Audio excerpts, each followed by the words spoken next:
Humanity arrived on the interstellar scene with more than a little chaos.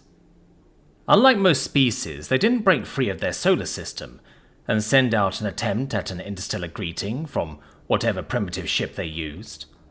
Nor did they intercept some kind of external signal and take it as a sign to build for the stars. Rather, there was a crash landing. An old, faster-than-light probe crashed into their colony, or one of the other planets in their solar system. Humanity didn't really know what to do with it, but they worked out how to work the faster-than-light drive. Once they got that working, they built a shell around it, a big airtight shell with all that they needed to live. Without direction, or really any understanding of what they were supposed to be aiming for, they hurled themselves into interstellar space. The FTL drive shooting them across the galaxy. As you would expect, it didn't go very well, but contrary to the most common undirected FTL jumps, they didn't end up in dead space, or inside a star, or other gravitational anomaly. Rather, they appeared on the border of a rather aggressive species called the Krawl. The Krawl, in their infinite wisdom, decided the best course of action was to try and take this new species captive. Humanity responded by taking over the 2 Krawl ships that had been sent to capture them. Mostly by being vicious bastards with no regards for the conventions of war or civil interactions.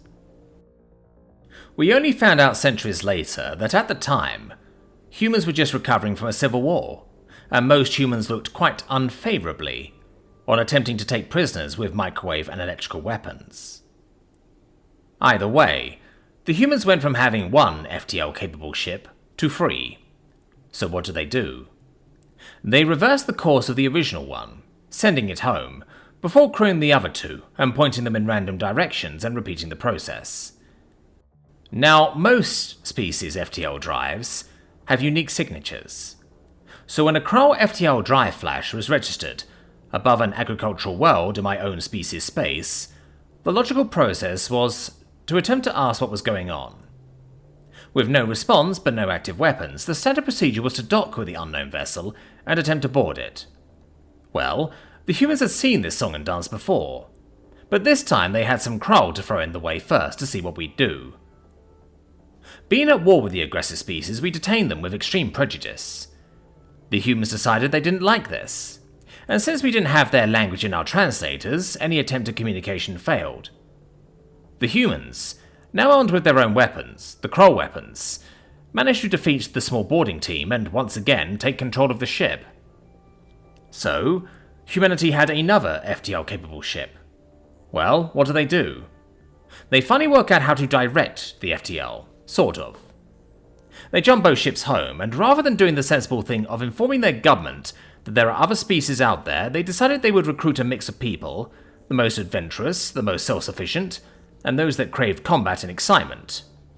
They loaded up these 2 ships with these people, and jumped out again. The worst part was when these ships ran out of supplies, did they just starve? Or go dormant till another ship came along? No. They would jump to supplier stations marked on the ship's maps, or on top of shipping lanes, and raid those for supplies. They even took to taking some aliens with them. Those that fought with the most ferocity, or matched the human mating preferences, were offered a chance to join the crews of these ships.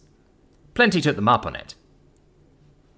The most frustrating and confusing thing was that these stolen ships had no rhyme or reason to them.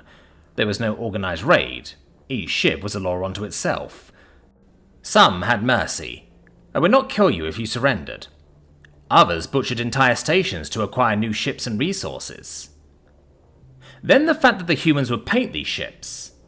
Some were painted bright red and white, with strange circular symbols running along their sides. Others were painted to be covered in what we have since learned were mythical human creatures, dragons and the like. And some, the most brutal of them all, were black with human skeletons painted across them. We had a concept of pirates long before humans arrived, but they were slavers and mercenaries, not these bands of raiding lunatics. Now you might be asking what happened to that second FTL ship that was mentioned earlier. Well, that's a very curious story.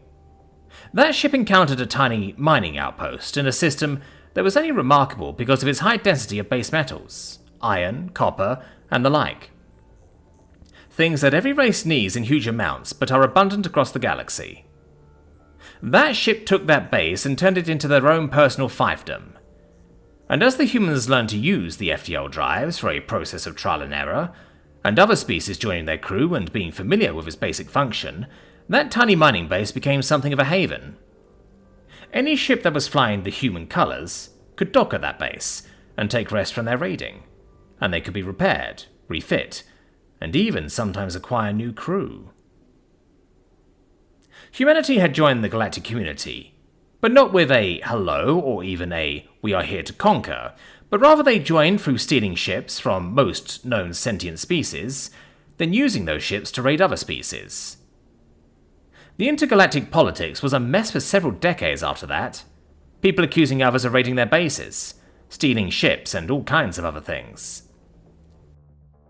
Only when proof that the ships performing these actions were in turn stolen was given did the accusations calm down. All the while, more and more of these raider ships kept cropping up. From where, no one really knew, until someone decided to track the entire mess back, eventually asking the Krawl Empire what had happened. The Krawl Empire at this point was in a mess itself. It turns out that the Krawl's taste in food matched humanity's pretty closely, so they were the primary target for raids. 4 decades of having your food shipments stolen, to the point where most of the military is spending time escorting and guarding the food, is difficult for even the most powerful empires. After recovering the information from the Krawl, the intergalactic community finally turned its eyes towards Earth. Arriving to find just as much of a mess as the intergalactic community was, but on a much smaller scale. The human governments had gotten their hands on various tools and weapons from the raiders, purchased at immense prices, to be used to enrich their economies or themselves. The weapons to be used against their foes. Earth itself had become a near constant low-level war, as humanity tried to wrest control of these world-changing devices from one another, and the populace wanted to live a life away from the constant threat of alien technology being used to wipe huge swaths of them from the planet. An escape that the fleets of stolen ships gladly provided. So there wasn't even a central government to blame for these madcap humans stealing ships and crews, then using those stolen ships and weapons to raid for supplies. There was not really any unified humanity any longer. Just an ever-growing fleet of ships, each a law unto itself, and whose nature and temperament was dependent on the captain. There were humans who hadn't been born on Earth, and saw this nomadic raiding culture as their way of life. The galaxy's nature and political scene changed immensely from the arrival of a single species.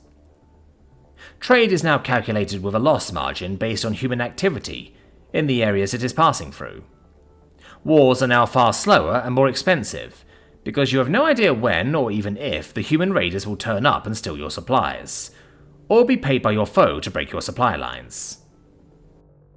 Even simple mining expeditions had to be careful, unless they want to risk coming across a human outpost and being inducted into the crews of other ships, and their vessel repurposed into a boarding device for acquiring new ships.